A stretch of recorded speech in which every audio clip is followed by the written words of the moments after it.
What is up, guys? Vincenzo from home of Milan coming back at you once again. Furthermore, today we got a lot to unpack with the 2-2 draw against Salernitana. But before we do, make sure you guys like, comment, and subscribe. And make sure you guys check us out on all of our socials at Instagram, Twitter, Bunches, and TikTok, all at home of Milan. Without any further ado, guys, let's jump into this. So in a very interesting game against Salernitana away from home, we draw 2-2. Milan, right out the gate, I thought we started very positively. I think, we scored a very early goal in the 17th minute, thanks to Fikayo Tomori. He's been on some great form following his red card, and he's definitely been one of our best defenders. Easily our best defender this season, and it's not even a debate. On another positive note, Rafael Leao gets another assist, adding to his tally. So it's very good seeing that from Leao, kind of, doing his thing. But he was very poor this game, but we'll get onto that later. Yeah, Milan gained the lead early on in the 17th minute thanks to Fikayo Tomori with the assist from Rafael Leao. And, we were expecting Milan to kind of keep going and to kind of gain this lead and to control the game a lot better. But it was more so the complete opposite of that, where Salernitana, they scored at the 42nd minute right before the stroke of halftime, thanks to Fazio. And it's another set piece that we concede, right? We knew that Milan were terrible defending set pieces. And again, this is another great example of that, asking questions of who's marking Fazio, who's marking their man. And you can see in the buildup that absolutely no one is tracking their man. No one's following Fazio. And he gets up and scores a great header. I'll put my hands up and say that was a great goal from Fazio. And yeah, no one could mark him, and that's the stroke at halftime. And it sucks because when Milan is up, right, we have this time to really gain the lead and to kind of push forward, but Milan never took their chances. We didn't take our opportunities well, and we suffered the consequence. And Salernitana took their chance, and they took it well with a great goal from Fazio. So going into the second half, Simon Kjaer came out, and we saw Giancarlo Simic come in once again. And it could be an injury. We'll keep you guys updated. 20 minutes into the second half, we saw Salernitana score another goal to make it 2-1, and Antonio Candreva can claim it. And you're asking so many questions from Mike Maignan because it's a goal at the near post where he's covering near post, but he just sees it late. And we know how great of a goalkeeper Mike Maignan is, and how detrimental and how important he is to this team. And he made a lot of great saves today, but this was just the one that went in, and it was probably one of the easiest he could have saved. So I think there is a lot of blood on Mike Magnan's hands, but he saved us from this game. It could have been a lot worse for us, and Salernitana could have scored a lot more goals. Yeah, 2-1 to Salernitana, and we saw Fikayo Tomori come out injured because we saw in the buildup of that Salernitana goal that he just fell over, and he was clearly in some pain and he was hurt. So after that goal, he came out injured, and we saw Florenzi come in. And again, with this injury crisis, it's absolutely ridiculous because now we're out with no center backs, right? We have only Giancarlo Simic, who we have to call upon, and now we're calling back Matteo Gabbia from his loan.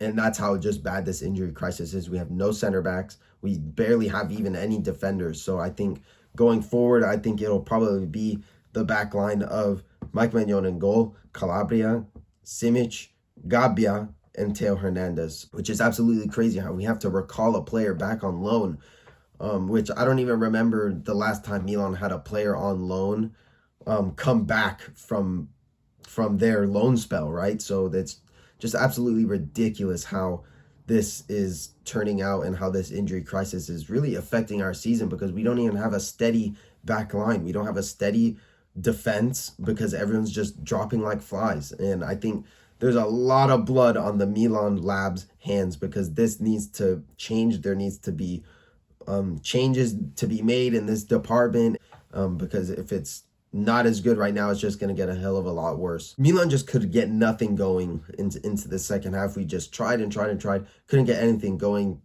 Costil, the Salernitana goalkeeper, he put in an extra shift today because he, just kept everything out, apart from the Luka Jovic goal that saw us equalize at the 90th minute. And Luka Jovic in his last 5 games has scored 3 goals and got an assist.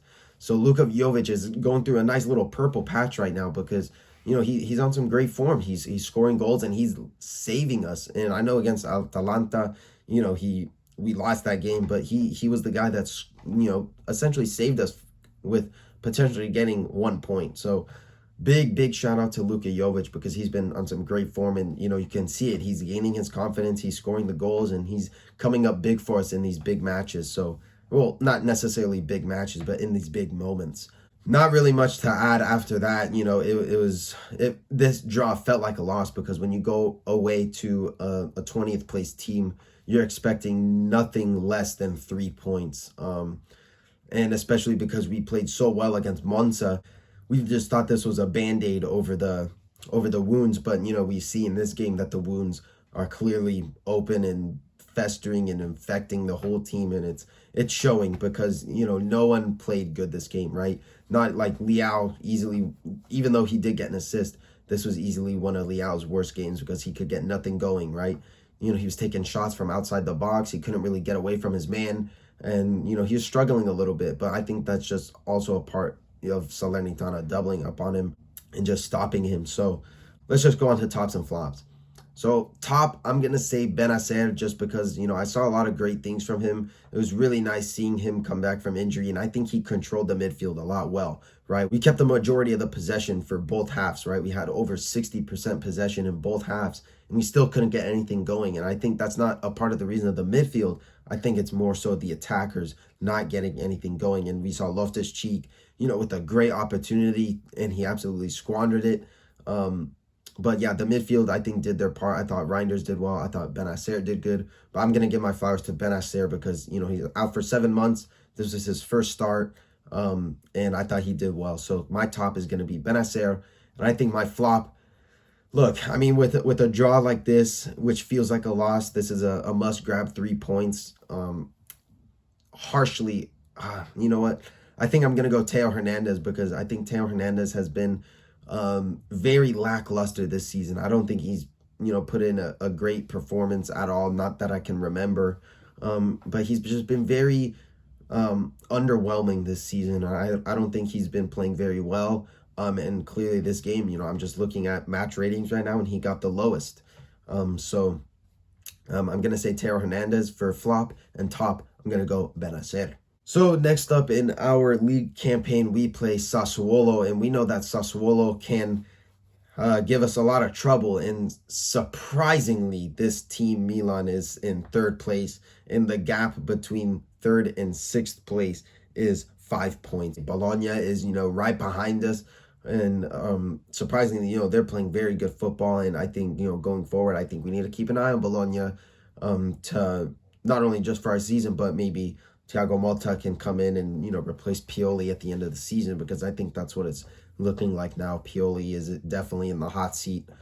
So we could possibly see a managerial change later into the summertime. So that's definitely an eye to keep on. The gap is between 3rd and 6th place is 5 points. So within, a flip of a dime, Milan could be in 6th place by the end of the year, possibly. But there's just so many question marks with this Milan team. There's so much inconsistencies. There's so much just question marks that, haven't been answered, right? We don't even have a solid defense. We don't know who's going to play in the back. The front line, can go from scoring 3 goals against Monza, but then we draw 2-2 against Salernitana. So there's just so much inconsistencies, and I think, just going forward, I feel like it's a broken record. I just feel like this team isn't, prepared in the best way. And, as terrible as the season seems right now, we're still in 3rd, but, like I said, off of a flip of a dime, it could change, right? We could be in 5th place by the end of the next match week if Fiorentina and Bologna win. And if we lose against Sassuolo, which, look, I think that's a big possibility. Even though Sassuolo haven't been the best this season, it could be a possibility that we lose against Sassuolo in the San Siro, because it's happened before. Oh yeah, I think going forward, I think to be honest, in this Sassuolo game, I'm not optimistic whatsoever. Even though Sassuolo are having a very lackluster season themselves, they sit in 15th place, bottom half of the table, a couple points off of the relegation zone. But regardless, Sassuolo have the quality and the players to give us trouble, right? We've seen it before, regardless of what place they're in the table. They give us trouble no matter where they sit in the table. So to be honest, I'm gonna do a match prediction. I'm just gonna say a 1-1. I don't think Milan is gonna win this game, just because of how inconsistent we are. Right, we can go from winning Monza 3-0, keeping a clean sheet, and then conceding 2 goals against Salernitana, who is literally bottom of the table, right, with 1 win in the whole season, and we gave them their 6th draw of the season. So it's absolutely ridiculous. But yeah, I'm gonna say a 1-1 for Sassuolo. And as of the injury crisis, it seems that Fikayo Tomori is going to be out for a very long time. It's reported that he's going to be out for around 2 to 3 months, maybe, but I think it's more so like 2 months. And that's just a massive blow because he's going to miss both of the games in the Europa League against Rennes. And yeah, I think he's just been our best defender this season, hands down. On the positive note, I think we're going to see the development of Giancarlo Simic. And we always criticize Pioli, because he never gives the opportunity for these youngsters to kind of grow and, become the center back that they could possibly be.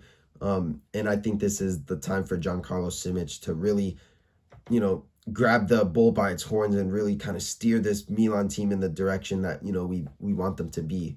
And, with Gabbia coming back, I know, there's a lot of mixed emotions around Gabbia not being the top center back. And, he's not the top center back as, we know him, or rather we want him to become.